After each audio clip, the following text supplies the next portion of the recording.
পূবটো এটা হিন্দু সমষ্টি আছিলে এটা সময়ত বাঘবৰৰ পৰা নদী ভাঙা বুলি কৈ প্ৰায় 20-25 হাজাৰ মানুহ গোৱালপাৰাত বাঘবৰৰ পৰা গুচি গ'ল আৰু গোৱালপাৰা চিটটোত হিন্দুসকলৰ তেওঁলোক মাইনৰিটি হৈ গ'ল এই কথাটোকে মই মনত ভাবি আছোঁ যে যদি কোনোবা এটা সমষ্টিত নতুনকৈ মানুহ আহি সমষ্টিটোৰ জনগাঁথনি পৰিৱৰ্তন কৰে সিটো ৰাজনৈতিকভাৱে ভয়াৱহ সেইকাৰণে সিদিনাখন গোৱালপাৰাত গৈ মই নিজে পৰিৱেশটো লক্ষ্য কৰি আহিছোঁ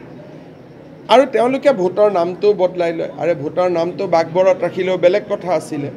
যদি ইজনে সিজনৰ প্ৰতি আমি সন্মান নেদেখুৱাওঁ আৰু মানুহে যদি ভাবে যে আমি দখল কৰোঁ তেতিয়াহ'লে অসমৰ পৰিৱেশটো বেয়া হ'ব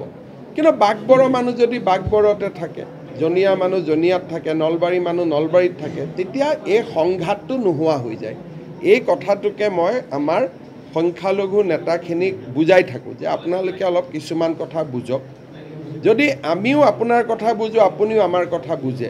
তেতিয়াহ'লে অসমতো অশান্তি গণ্ডগোল ক'তো নহয় প্ৰথমতে মাটি ল'ব মাটাৰ পিছত তাতে ভাড়াঘৰ বনাব ভাড়াঘৰ বোৱাৰ পিছত ভোটাৰ তালিকাৰ নামটো বদলাব এইটো অলপ বেয়া প্ৰক্ৰিয়া আপুনি বিচৰা বাতৰি পাব কেৱল নিউজ 18 এপত নিউজ 18 এপ ডাউনলোড কৰিবলৈ স্ক্যান কৰক এই QR কোড গুগল প্লে ষ্টৰতো পাব এই নিউজ 18 এপ